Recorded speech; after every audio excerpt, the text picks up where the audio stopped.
et partage ce live, partage ce direct afin de bénir le plus grand nombre. Alléluia. La Bible dit que Dieu est un Dieu d'une multitude de nations. Alors il ne suffit pas seulement 60 personnes, il ne suffit pas 100 personnes ni 1000 personnes, mais le monde entier. Comme vous pouvez dire aux disciples, allez dans le monde entier et prêcher cette bonne nouvelle. Nous avons cette mission d'atteindre le monde entier pour Christ. Et ce matin, lorsque tu partageras ce direct, tu béniras certainement une personne qui entrera en contact avec ce live. Alléluia. Alors j'ai béni Dieu qui m'a donné ce privilège, cette occasion de parler de sa part ce matin, de partager sa parole avec vous. Je reconnais que c'est un privilège, que c'est une grâce de pouvoir parler de la part du Seigneur. Ce n'est pas évident pour un homme de parler et de proclamer la pensée de Dieu pour son peuple. Je veux aussi bénir la vie du pasteur Serge et de son épouse et l'ensemble de l'équipe dirigeante pour la confiance renouvelée. Je bénis Dieu pour leur vie, que Dieu bénisse tout un chacun, que Dieu vous bénisse aussi vous qui êtes assis, vous qui êtes dans vos salons, qui suivent ce live, que la présence de Dieu vous visite, que Dieu vous fasse du bien par cette parole au nom puissant de Jésus. Amen. Alors ce matin, je vais parler d'un thème certainement que nous avons écouté plusieurs fois, un thème que certainement nous avons eu des séminaires dessus et tout.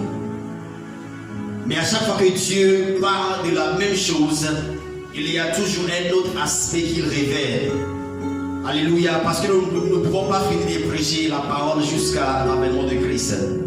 Alors mon thème ce matin, c'est ta mentalité, utile ou obstacle à l'expansion. Ta mentalité, utile ou obstacle à l'expansion. Et j'aurai comme texte de base Romains 12, verset 2. C'est systématique. Lorsqu'on parle d'un tel thème, le premier passage qui nous viendra à l'esprit, c'est sûrement Romains 12, 2. Donc j'aurai comme texte de base ce même passage, Romains 12, 2, qui dit: ne vous conformez pas au siècle présent, mais soyez au contraire transformés par le renouvellement de l'intelligence. Ne vous conformez pas au siècle présent, mais soyez au contraire transformés par le renouvellement de l'intelligence. Tous ceux qui ont parlé de ce même passage ont abordé plusieurs aspects et nous avons l'habitude de prendre ce verset lorsque nous voulons parler de la mentalité. Parce qu'en vérité, le mot grec employé dans le contexte de ce texte, le mot intelligence, c'est le même mot qui est traduit pour raison, qui est traduit pour le discernement, qui est traduit pour la mentalité, la manière de voir, la manière de concevoir, la manière d'être, la manière d'interpréter les choses. Et le dimanche passé, le pasteur a abordé l'essence, le pasteur a certainement abordé certains aspects de ce thème. Et alors l'intelligence ou la mentalité fait partie de l'un des centres de l'homme qui influence ses décisions, qui influence sa manière de voir, sa manière d'agir et de réagir. Mais dans ce texte, la Bible nous dit une chose, il dit: ne vous conformez pas au siècle présent, mais soyez au contraire transformés. Ça veut dire que l'intelligence, ça veut dire que la mentalité a deux fonctions dans l'homme. Soit de le conformer ou bien de le transformer. Et il ne suffit pas de ne pas se conformer, mais il faut aussi se transformer. C'est deux processus qui ont le même but. Et il n'y a pas de position neutre. Vous savez, souvent l'homme est le résultat de... L'homme dans le présent est le résultat de l'ensemble de ses vécus et expériences du passé. Aujourd'hui, ta manière de voir certaines choses, ta manière d'interpréter les événements de la vie est reflet de tes origines, tes coutumes, tes traditions, ce que tu as appris. Et alors, ces choses influencent ta manière de voir et conditionnent ton être. Et en vérité, ton évolution dans le temps est toujours fonction de ta mentalité. Quelqu'un pourra dire que tu n'iras plus loin que ta mentalité. Ta mentalité, c'est l'esprit avec lequel tu conçois le monde et tu interprètes les choses. Et lorsqu'on parle des origines, lorsqu'on parle des coutumes, on parle des traditions. En Afrique, nous avons des coutumes, des cultures particulières. Et lorsqu'on met ensemble les Ivoiriens, ce n'est pas seulement la tiéké qui les réunit. Ce n'est pas seulement le tchèp qui les réunit. Mais il y a une manière de voir la vie qui est le résultat de ce que leur père, leur ancêtre leur a enseigné. Lorsqu'on met ensemble les Congolais, ce n'est pas seulement la Smida qui fait leur joie lorsqu'ils se réunissent, mais c'est toute une mentalité qui les anime. C'est pourquoi, même s'il est chrétien, même s'il est musulman, même s'il est athée, ils peuvent toujours s'entendre à cause de la mentalité qu'ils ont en commun. Et de la même manière, on peut identifier quelqu'un, on peut dire qu'il est chrétien, on peut dire qu'il est non chrétien, par sa mentalité, par sa manière de voir, par son langage, par son vécu quotidien et sa manière d'interagir avec les autres. Et souvent, lorsqu'on dissocie certaines personnes de certains proches, on verra qu'ils ne pourront pas interagir avec d'autres personnes. C'est le cas que nous voyons dans l'église. Dans l'église, il y a des clans, dans l'église, il y a des groupes de personnes. Et ces personnes sont donc les mieux. Et si on les dissocie, si on les sépare et on les met avec d'autres chrétiens, on verra qu'ils seront constamment en conflit, ils seront constamment en train de se disputer. Pourquoi? À cause de cette mentalité qu'ils n'ont pas. Ce qui fait l'église, ce n'est pas les différentes nations. Oui, c'est Dieu qui a créé la société, c'est lui qui a créé l'homme, et l'homme a ses cultures, ses coutumes. Mais ce qui fait l'église, c'est une mentalité commune qu'il doit y avoir. C'est pourquoi vous allez voir que des fois quelqu'un peut voyager, disons par exemple quelqu'un qui quitte le Maroc et qui part dans un autre pays. Il va rester dans sa maison et il n'ira pas à l'église le dimanche. Pourquoi? Parce que son église X n'est pas retrouvée dans l'endroit où il est. Alors parce que son pasteur n'est pas là, le pasteur qui est dans cette église, pour lui ce n'est pas vrai. Donc il n'ira pas à l'église pour l'écouter. Parce qu'il estime que le pasteur qui est là n'est pas aussi loin que son pasteur d'origine. C'est le problème que nous voyons avec les enfants. Ils croient que leurs parents, leurs mères font les meilleurs mets. Alors quand ils changent de maison, ils ont du mal à manger ce que d'autres parents leur préparent. Tout est question de leur mentalité, de leur tradition qui les a influencés jusqu'où ils sont.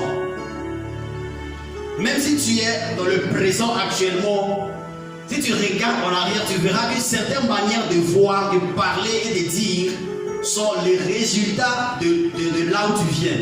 Et le plus souvent, ces manières de voir, ces manières de concevoir, d'interpréter font l'obstacle à notre avancement. Parce que si Dieu veut te propulser loin, il faut que tu sois transformé. Il dit que il faut que tu sois transformé par le renouvellement de l'intelligence. Et lorsque je fais mes recherches, vous savez, c'est le même mot qui est employé pour la transfiguration que le mot transformation. Et nous savons tout ce que Jésus a vécu lors de la transfiguration. La Bible dit que sa robe rayonnait comme le soleil. Il a pris une autre nature, il a pris une autre forme qui transcende sa réalité. Et c'est ce que la transformation fait. La transformation, ça veut dire que tu portes une forme qui transcende ta réalité. Et alors que les coutumes, les traditions peuvent constituer un obstacle à notre avancement, la seule chose qui pourra nous amener à avancer, à nous expandre, c'est lorsque nous serons transformés par le renouvellement de l'intelligence. Le renouvellement de l'intelligence est un processus continu. Ce n'est pas quelque chose pour lequel on prie. Il doit être continu. Il doit être constant pour voir le résultat. Bien que Dieu soit le même hier, aujourd'hui et éternellement, ses voies et ses manières ne sont pas toujours les mêmes. Et le plus souvent, ce qui nous empêche, les chrétiens, de voir la main de Dieu, c'est parce que nous sommes tellement attachés aux anciennes manières de faire de Dieu que nous refusons de voir lorsqu'il est en train de faire une autre chose qui sera à l'origine d'un miracle que nous devons vivre. En Afrique, généralement, il y a ce problème, même parmi les chrétiens, que dans un même pays, les chrétiens refusent de se marier entre eux. Je ne sais pas les cultures, les tribus que nous avons au Congo. Je pense qu'il y a les Chiluba et puis il y a les quoi? Donne-moi deux tribus. Les Bakongo, ok. Donc, sûrement, je sais que les Bakongo, en quelque sorte, refusent de se marier avec les Chiluba. Même s'ils sont chrétiens, parce que leurs ancêtres leur ont dit, dans une telle tribu, ils sont sorciers.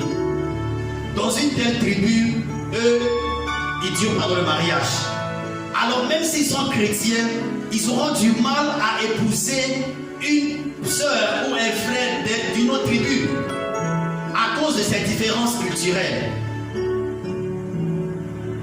Et voire même entre certains pays qui refusent de s'associer avec des autres pays, parce que peut-être leurs présidents sont des ennemis alors qu'ils sont des chrétiens. Et donc quand tu mets les personnes qui sont dans ces pays ensemble, tu verras qu'ils ne pourront pas s'entendre même s'ils sont chrétiens. Alléluia. Et généralement lorsque Dieu veut te transformer, il passe par trois processus. Il y a le processus de dissociation. D'abord, des fois, il doit te dissocier de certaines personnes. Il doit te dissocier de certains endroits. Il doit te dissocier des fois de ta famille pour te transformer, pour renouveler ton intelligence. C'est l'exemple de Moïse. C'est l'exemple d'Abraham. Lorsque Dieu voulait marcher avec Abraham, Dieu a dû le séparer, le dissocier de sa famille. Et c'est par ce processus que Dieu a travaillé au fur et à mesure, de sorte à renouveler l'intelligence d'Abraham. Parce qu'Abraham était d'une origine idolâtre. Dans sa maison, ils avaient leur culture, ils avaient leur manière d'adorer Dieu, les dieux plutôt. Alors Dieu devait le séparer de ses origines afin de se faire connaître à lui, Abraham, pour que par la suite sa génération pourra le connaître comme étant le Dieu véritable. C'était l'exemple avec Moïse. Dieu devait le séparer de l'Égypte, même si c'était l'Égypte qui l'a sauvé. Dieu devait le séparer de l'Égypte afin d'enlever de lui la manière de voir des Égyptiens. Je parle selon le contexte de la Bible. Alors s'il y a des gens qui sont connectés, ne soyez pas offensés. Alors Dieu devait le séparer afin d'enlever la manière de voir des Égyptiens de lui, pour communiquer sa manière de voir à lui, afin qu'il revienne en Égypte pour sauver son peuple qui était en Égypte. Et des fois c'est ce que Dieu doit faire avec toi. Maintenant parce que tu es tellement attaché à ta famille, à tes origines, à ton pays, tu refuses de quitter là où tu es. Peut-être parce que tu te sens chez toi là où tu es, donc tu refuses d'avancer. Et tant que tu n'es pas dissocié, ton renouvellement de l'intelligence ne se fera pas. alors tu ne seras pas transformé. Parce que transformer, c'est aussi prendre une forme qui est hors la forme physique. C'est ce qui était le cas de Jésus. Lorsque Élie et Moïse lui étaient apparus, la Bible dit que il a pris une gloire. Et les disciples ont vu, Jean et Pierre ont vu Jésus quand ils n'ont jamais vu. De la même manière que si toi tu ne quittes pas cette forme naturelle pour porter ta forme surnaturelle, ta gloire ne sera pas vue. Il est important de chercher à renouveler l'intelligence quotidiennement parce que l'homme est constamment exposé à des choses qui sont contraires à la volonté de Dieu. Et le plus souvent, comme j'ai cité au préalable, certaines familles, certaines origines nous empêchent simplement d'avancer avec le Seigneur. Tu verras quelqu'un qui est dans son mariage, qui est dans son couple, qui est constamment en dispute avec sa femme peut-être, parce qu'il s'est dit que bon, eux dans leur tribu, dans leur pays, une femme ne doit pas prendre la parole. Donc lorsqu'il parle, il faut que la femme écoute simplement comme si elle est un robot. Donc cette personne ne se pose pas la question pour savoir ce que la Bible dit à ce sujet, mais il se laisse constamment influencer par cette tradition, par ces coutumes. Jésus pouvait dire que dans sa prière en Jean 17, il dit que sanctifie-les par ta parole. Ta parole est la vérité. La sanctification, c'est aussi un processus de séparation, de souillure. Et les souillures ici peuvent être tout ce qui est contraire à la volonté de Dieu, tout ce qui nous empêche de prier, de porter la nature de Christ, tout ce qui nous empêche de refléter le royaume des cieux que nous représentons en réalité. Certaines personnes sont plus rattachées à leur pays d'origine. Ils aiment en vérité leur pasteur plus qu'ils aiment le Seigneur. De sorte que des fois, ils viennent dans une autre église. C'est le cas souvent que je suis sûr que les pasteurs rencontrent.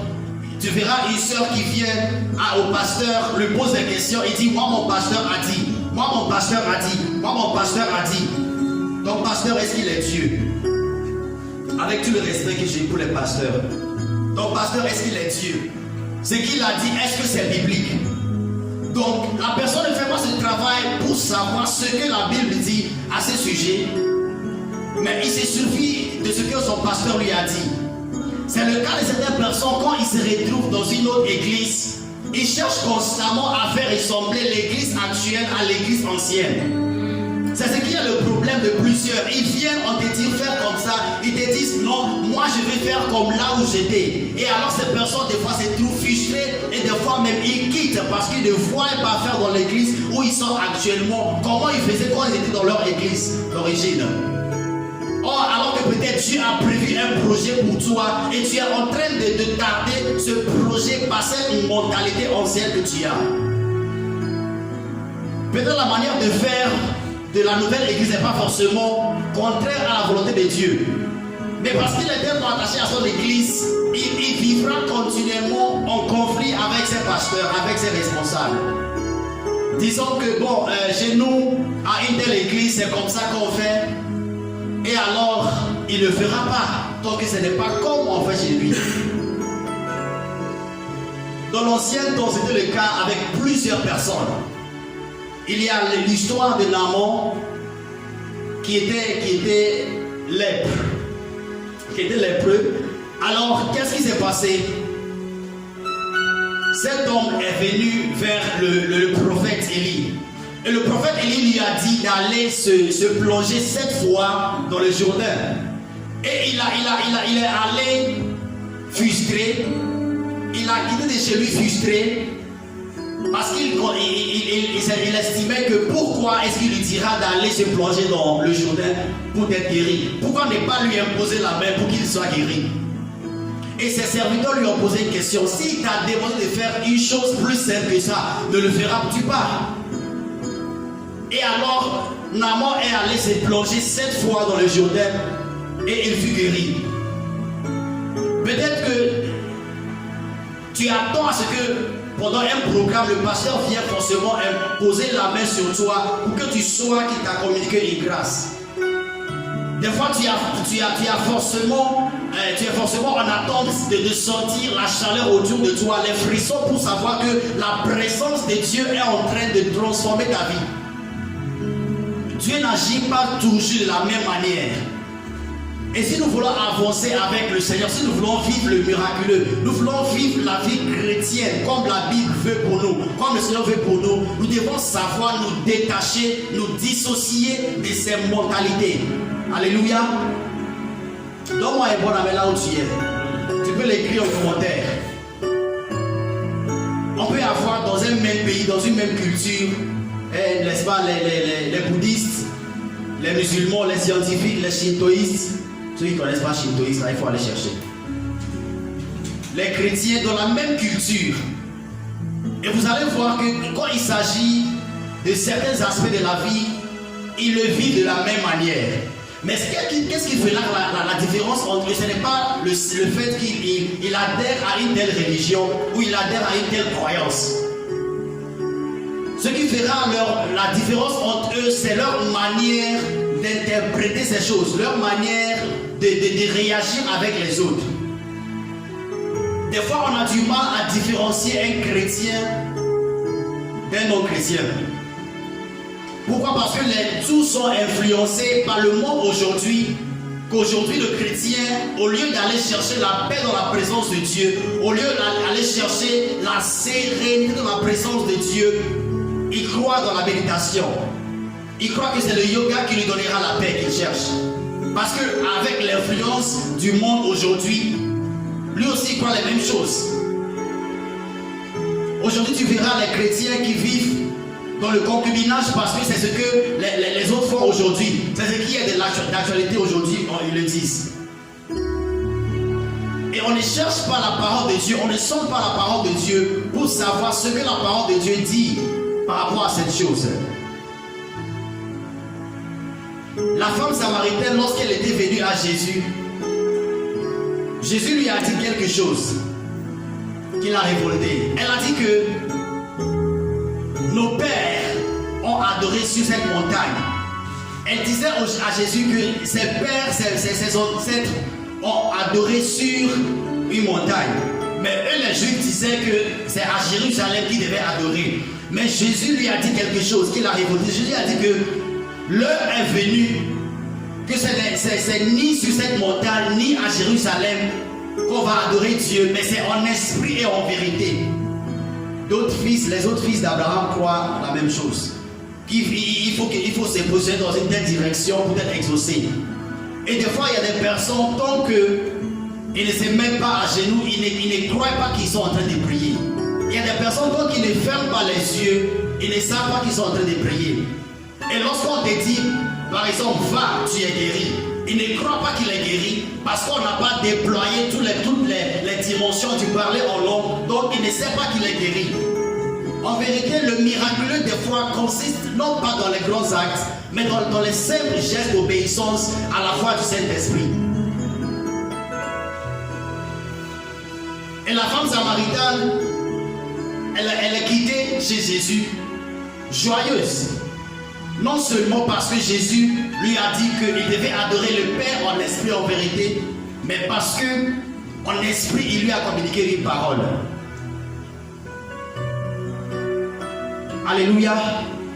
Dans l'ancien temps, avec Abraham, avec Isaac et avec Jacob, à chaque fois que Dieu s'est révélé à eux, avec Abraham, la Bible dit que la première fois que Dieu s'est révélé à lui, Abraham a levé un autel.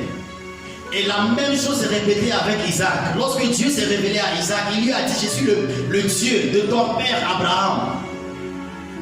Et lorsque le Seigneur s'est révélé à lui, lui aussi il a levé un autel. La même chose s'est reproduite avec Jacob.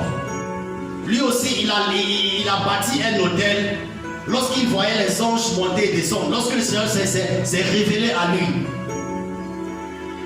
Et alors, Jean et Pierre, sachant ces choses, lorsqu'ils ont vu le Seigneur transfiguré, lorsqu'ils ont vu Élie et Moïse Pierre a dit à Jésus que pourquoi ne pas lever un hôtel ici, pourquoi ne pas bâtir une tente ici, un pour toi, un pour Élie et l'autre pour Moïse. Il ne savait pas que Dieu n'agissait pas de la même manière. Et alors il s'attendait à ce que le Seigneur lève une tente ou encore lève un autel comme les autres le faisaient. Des fois, lorsque tu écoutes la parole de Dieu, c'est avec quel cœur que tu reçois la parole de Dieu. Certaines personnes croient que des fois, en écoutant la parole de Dieu, il suffit simplement de venir s'aimer, de venir offrir au Seigneur et la parole aura son richesse dans leur vie. Non, ce n'est pas toujours le cas. Il y a des fois certaines paroles pour lesquelles on ne doit pas s'aimer, mais il faut prendre une décision, il faut appliquer son cœur à la parole pour voir les résultats dans sa vie. Dieu n'agit pas toujours de la même manière. Au dit lépreux, il leur a dit d'aller se plonger dans le Jourdain. Mais avec ce lépreux qui est venu vers lui lorsqu'il est descendu de la montagne, il a touché et il a guéri.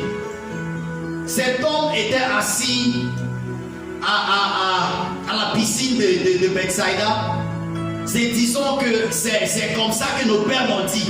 Donc il faut que je me plonge dans l'eau pour recevoir mon miracle. Donc comme Jésus lui a dit que prends ton lit et marche, il n'a pas cru. Parce qu'il se disait qu'il faut forcément qu'il le fasse de la même manière comme les autres.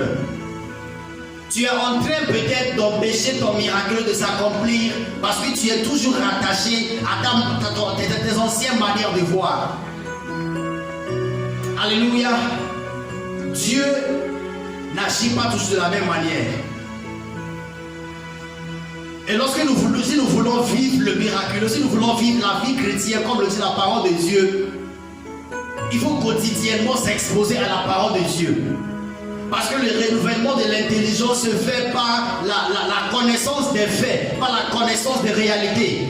Et la Bible dit que la parole de Dieu, c'est la vérité. Et alors que tu t'exposes constamment à la présence de Dieu, alors que tu t'exposes constamment à la parole de Dieu, Dieu t'apprend sa manière de faire, il t'apprend sa manière d'agir, de sorte que lorsque tu es dans une situation X, tu n'attendras pas qu'il le fasse la même manière qu'il l'a fait au préalable. Quelque chose s'est produit avec Élie. La même personne, lorsqu'il y avait la famine dans la terre, le Seigneur lui a dit qu'il a ordonné aux corbeaux de les nourrir. Et la Bible dit que la même personne, dans le même passage, plus tard, Dieu lui a dit qu'il a ordonné à une veuve de le nourrir. Et alors si Élie s'attendait à ce que Dieu envoie encore les corbeaux pour les nourrir, comment est-ce qu'il verra le miracle de Dieu? Comment est-ce qu'il sera nourri? Il a compris que Dieu n'agit pas toujours de la même manière. Et aujourd'hui, dans l'église, si nous voulons voir le miraculeux s'accomplir, nous devons savoir écouter la voix du Saint-Esprit. Peut-être que Dieu est en train de te dire de laisser ses amis. Peut-être Dieu est en train de te dire d'obéir aux ordres que l'on te donne. Peut-être Dieu est en train de te dire que tu dois laisser cette mentalité de j'appartiens à telle tribu, j'appartiens à tel pays, pour voir la main de Dieu. Ne t'attends pas toujours que, comme Dieu a fait avec une autre personne, qu'il le fasse de la même manière avec toi. Parce que Dieu n'agit pas toujours de la même manière. Je crois que cette parole est pour quelqu'un ce matin. Comme la Bible dit en Ésaïe 55, versets 8 à 9, il dit: quand mes pensées ne sont pas vos pensées et mes voix ne sont pas vos voix, autant les cieux sont élevés au-dessus de la terre, autant mes pensées sont élevées au-dessus de vos pensées et mes voix de vos voix. Alors toi, tes pensées à toi, même si elles sont bibliques, même si elles sont dans les Écritures, ne peuvent forcément être la manière que Dieu veut agir cette fois-ci dans ta vie. Peut-être Dieu a fait pour ce frère et il lui a donné un travail. Qui sait pour toi, peut-être Dieu va changer les lois pour que ta situation puisse changer. Alléluia. Alléluia. Alors le renouvellement de l'intelligence doit être un processus quotidien. À chaque fois que tu te lèves, il faut chercher la parole de Dieu. Il faut chercher ce que Dieu dit par rapport à une situation que tu traverses. Parce que des fois, tu seras poussé à poser des actions parce que tu crois que tu as déjà vécu la même situation.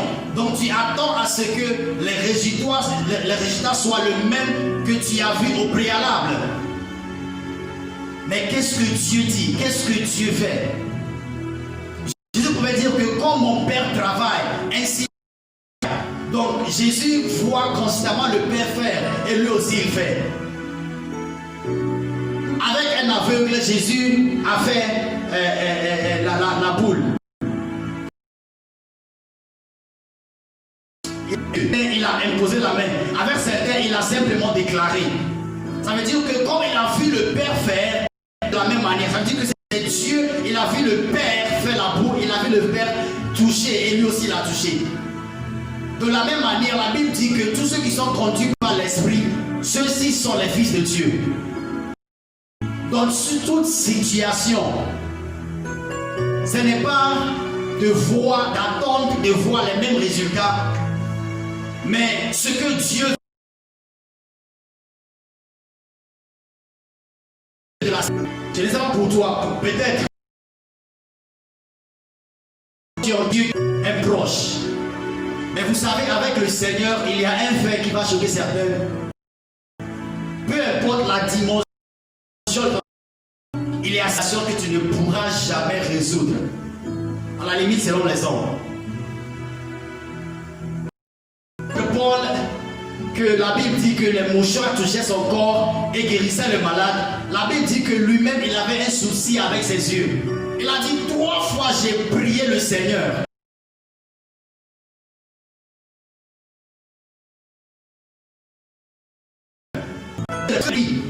Non, Dieu reste Dieu. Et des fois, on a du mal à avancer parce que Dieu n'a pas agi la manière.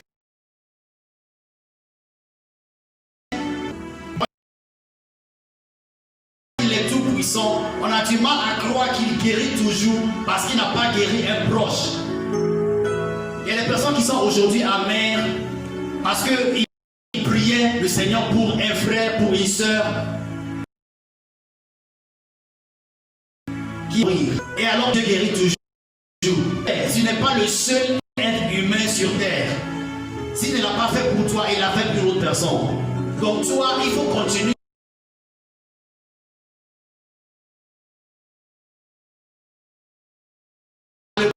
Proclamer prodige. Parce que tu n'es pas le seul. Toutes les personnes qui ont marché avec le Seigneur avaient des limitations. Ils avaient des problèmes eux-mêmes. Et j'écoutais le témoignage de l'homme de Dieu, Bishop T.D. Jakes, qui disait que lui, à chaque fois il partait à l'église prêchant le Seigneur comme étant le Tout-Puissant. Et lorsqu'il finit, il partait à l'église pour s'asseoir à côté du lit de sa mère, qui était en train de mourir d'un cancer. Est-ce que ça veut dire que parce que sa mère n'est pas guérie, donc Dieu ne guérit plus? Non, ce n'est pas le cas. Dieu reste Dieu, même s'il n'a pas changé ta situation comme toi tu le voulais. C'est ce que Job a compris lorsqu'il traversait les épreuves. La Bible dit que là, il a dit à sa mère que Dieu, c'est Dieu qui nous a donné les bons moments, c'est lui aussi qui nous a permis les mauvais moments. Alors Dieu soit loué.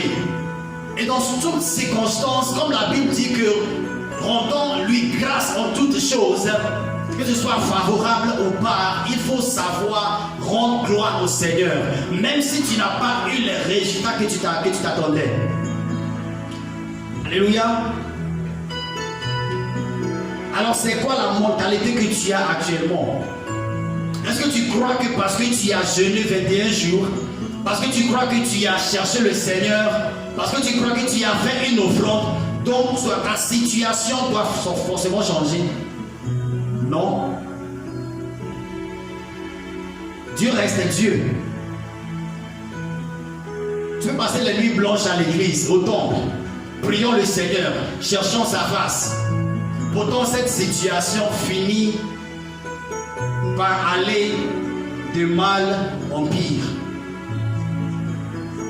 Je ne suis pas en train de décourager quelqu'un, mais je suis en train de t'encourager à t'accrocher au Seigneur, peu importe les situations. C'est avec cette mentalité qu'il faut vivre pour voir la main de Dieu. Peut-être tu t'attendais à un miracle financier, je ne sais pas. Peut-être il y a un projet que tu as commencé, qui a échoué.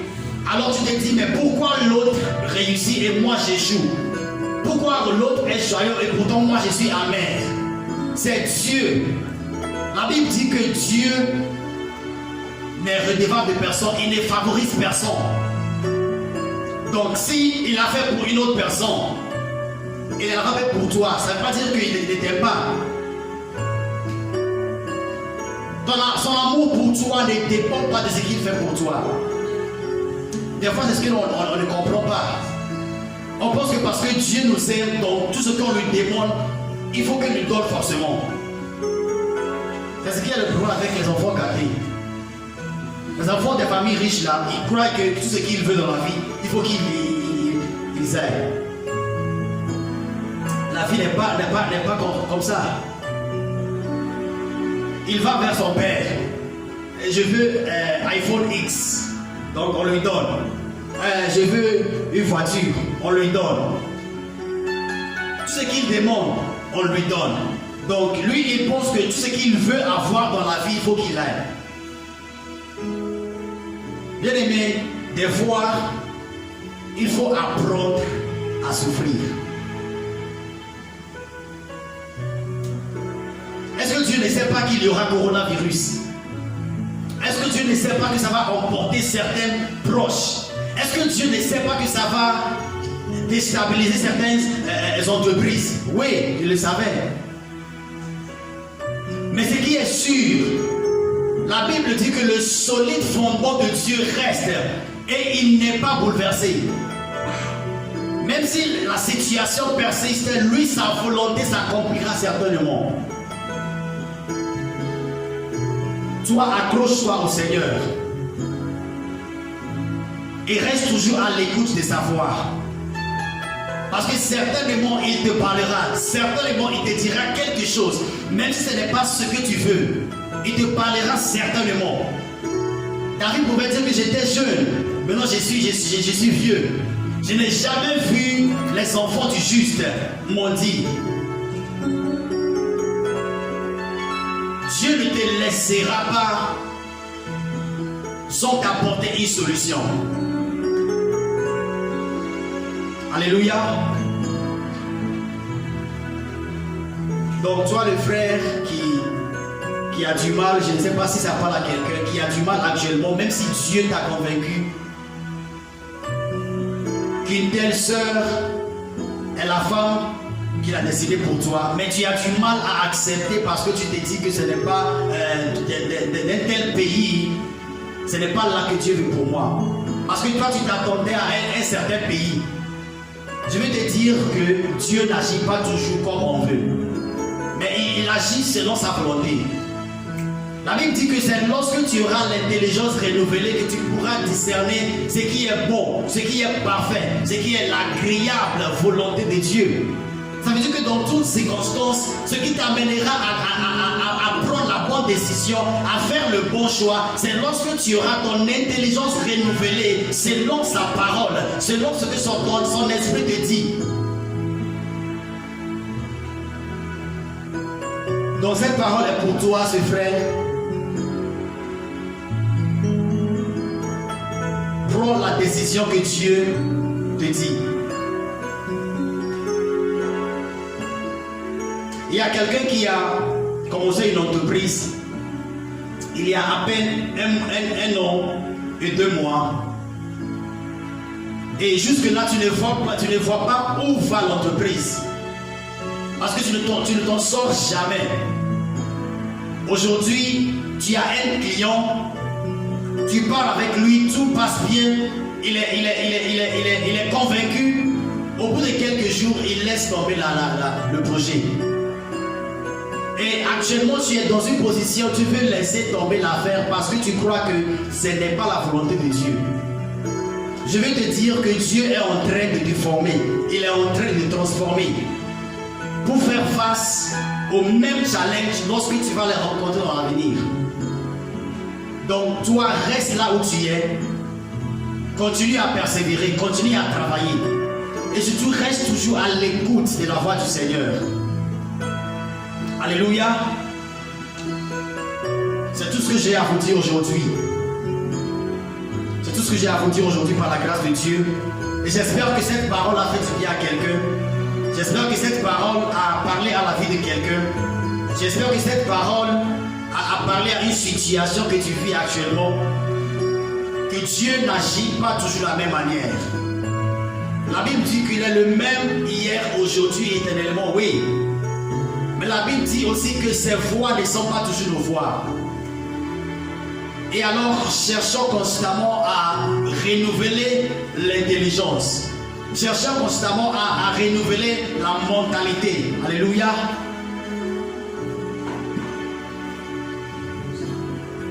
Je vais prier avec toi qui as écouté cette parole. Toi qui as écouté cette parole et tu n'as pas encore donné ta vie au Seigneur. Je vais lancer un appel. Tout ce que j'ai dit ici est valable pour tout le monde. Mais là, le premier pas consiste à accepter le Seigneur comme son sauveur et son Seigneur personnel. Tu ne pourras pas discerner la volonté de Dieu si tu n'es pas son fils. Parce que la Bible dit qu'il connaît tous ceux qui lui appartiennent. La Bible dit que tous ceux qui sont conduits par l'Esprit, ceux-ci sont les fils de Dieu.